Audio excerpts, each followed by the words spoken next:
Alright, so in this video, basically what I'll be doing is I'll just be showing you how I used to do a business studies essay. Now, originally I used to do it in Afrikaans, but I'll try to translate everything so that it's easier for you to do it as well in English. I'll be showing you the structure and doing it step by step so you can actually see how I actually did it. Now, we'll be using question 5 in the past exam paper from last year of 2025 in May, June. Now, as you can see right there, we have the legalization, and I'll get started right ahead and showing you how I would have done it and with the structure and everything. Now, right here, first of all, I'd come and I'd write introduction, and then I put those semicolons, and then I'd go ahead and I'd underline that. And then based from the topics that you could see right there, I'd then go ahead and pick out some bullets that I'd write down. So let me just go ahead. I'm using the notes right now that I've made so that I can answer the question. So let me first see what was the Consumer Protection Act, so CPA. Okay, so outline the purposes. Now, what you would do there is ideally enter introduction, you would pick one of the bullets that you have there as the purposes, or you can go ahead and pick any bullets from the other three bullets that need to be discussed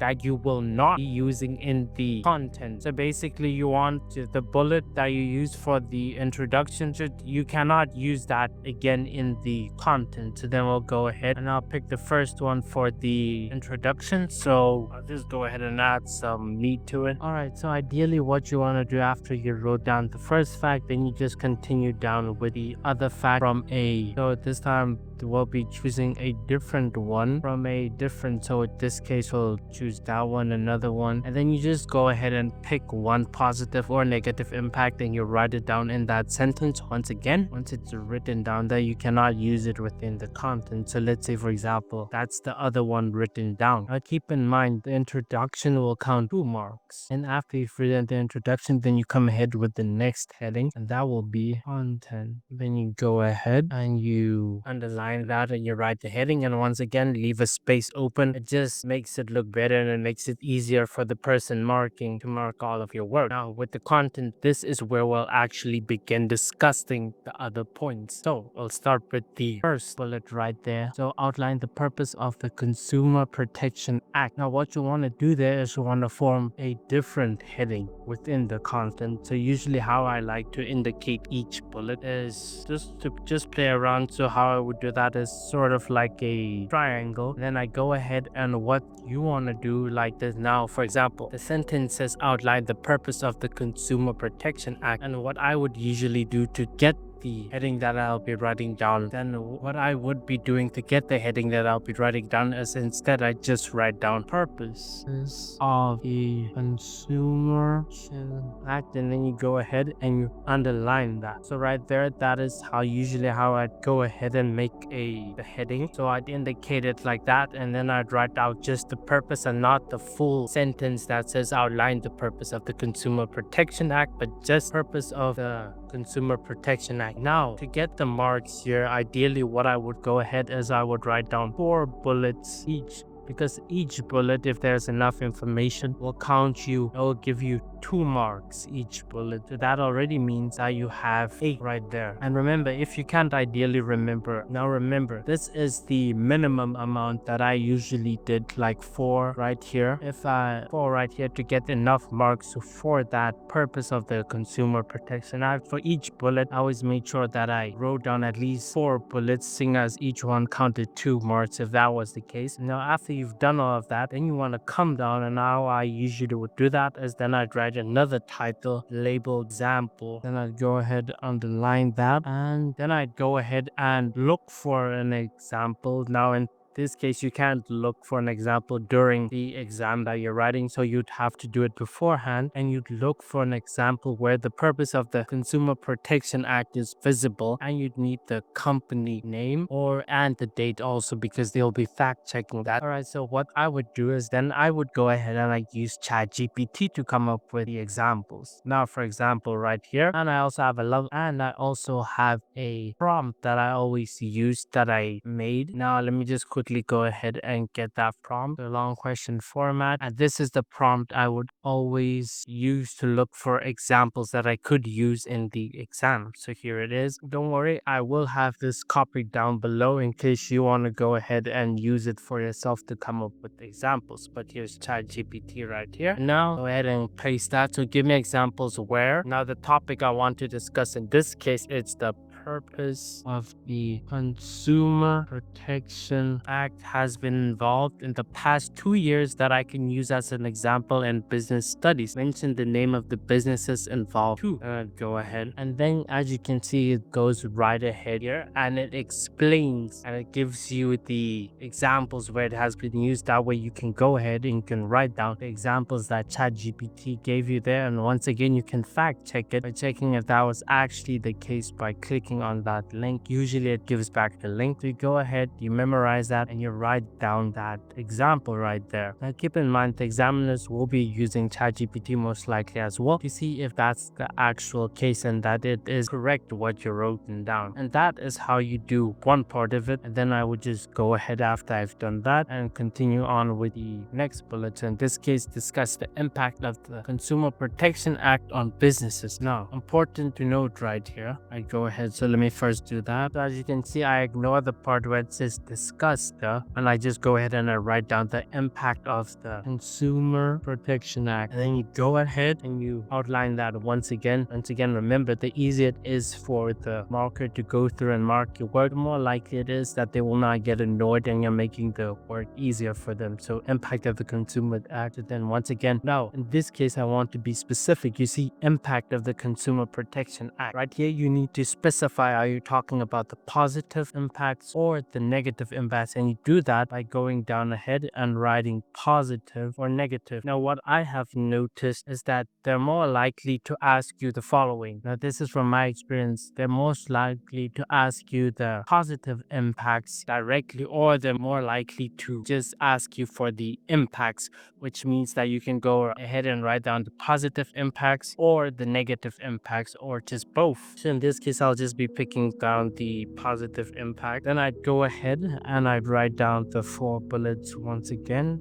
Each one would count, so 2 marks, and then they get marked like that. And then once again, you go ahead and you write down an example. Once again, you use the same prompt, and then you go ahead and write down the example. Example written down. And then you go ahead and you just basically keep continuing this structure, and I'll just continue for the rest of the video showing you the rest of it. So then the next bullet is explain any 3 consumer rights in the terms of the CP.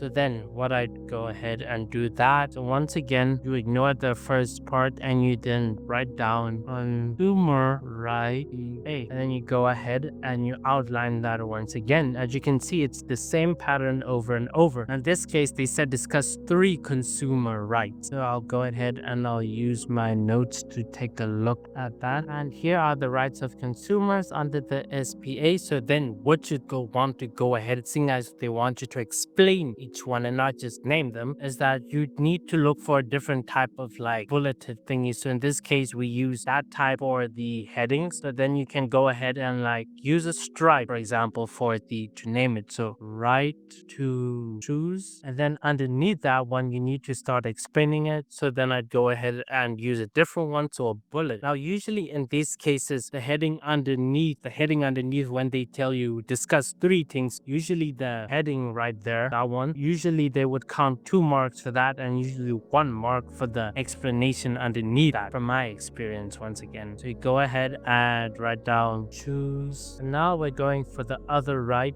there. Once again, you can go ahead and you can outline that if you want to do that. It makes it easier for the marker. And then you go ahead, write down the next right, write down the next explanation, and then you go ahead, write down the next right there, write down the next explanation, and you just do that. And as you can see, they told us to discuss 3 and we did that. So finish with that. Then again, you come again and you look for an example using ChatGPT and the prompt that I gave you, and you outline that and you write down the example right there. Now in these cases, usually 3 examples in the whole long question is more than enough. You don't need to do any more than 3 usually, in my experience. Now after that, we're going on to the last bullet. So suggest ways in which a business can comply with the CPA. And then once again, use that unique identifier for the heading. So ways in which, then go ahead and you outline that. And once again, go ahead at minimum 4 bullets. Boom, boom, boom. And then they give you the 2 mark. And then you don't, in this case, we don't need to write out the example, seeing as we already have 3 examples that we did, one over there and the 2 in the previous bullets that we discussed. Now, after you have done all of that, and then it's time to write down your other headings. So now this is the heading for the introduction, the content, those types of heading. And then you come ahead and you write down conclusion, and then you double marks and you underline that. And now you go and look for different bullets inside of the notes. You cannot use the ones that you used within the content, and also not the ones that you used inside of the introduction. All right, so CPA. So once again, the conclusion needs to fall within the bullets that were asked to be discussed in that question. So let's say, for example, ways in which a business can comply with the CPA. All right, let's say, for example, we didn't write the display the name of the business and all that. Then you go ahead and remember, you don't need to write that down word for word. It's good to add meat and make it flow. Like, for example, what I mean by add meat is start with the businesses. This must display write down, and then another one. You can go ahead and write down another one, because usually that's not long enough to get you the final marks for the conclusion. So you go ahead and you write another bullet, this time from a different one. So not again from the ways in which a business can comply with CPA. So let's say, for example, you go ahead and you look for a different one at the consumer right in terms of the CPA. So then I can go ahead and pick an explanation underneath, and I can go ahead, add more meat, and say consumers have the right to privacy according to the CPA. And there you go. That's the conclusion, and that's how I usually did my business studies essay questions at the end. So to run it back, just so that you can see what I did: introduction, and then you go ahead and write down 2 bullets right there that you cannot use within the content again. So you go ahead and write down those 2 bullets, and then you go ahead, write down content, and then you start making titles within the content. So the purpose of the Consumer Protection Act, write down the 4 bullets underneath that, write down an example where you can clearly see that this is being involved. Then you can go ahead, next bullet that needs to be discussed, impact of the Consumer Protection Act, and then you discuss either the positive or the negative impacts, or both of them. So, and make sure to specify right there with the title that you're talking about the positive or that you're talking about the negative. And then you go ahead, write down the example, and then the consumer rights, once again, title, and right here these types of ones, discuss 3 and discuss the explanations underneath each one. Make sure that you're using different bulleted types to make sure that it aligns and it's easier for the examiner to mark. And then once again, example, write down where this is involved. And then you can go ahead, we already have the 3 examples already. And then ways in which your businesses can comply with the CPA, write down those 4 bullets. Each counts 2 marks if you have enough information in each bullet. And then go ahead, write down the conclusion. Start writing the conclusion using the other bullets that you have not yet used, and add in some meat to make it more of your own. And that brings us to the end on how I used to do a business studies essay question and the exam paper. I hope you found this video useful.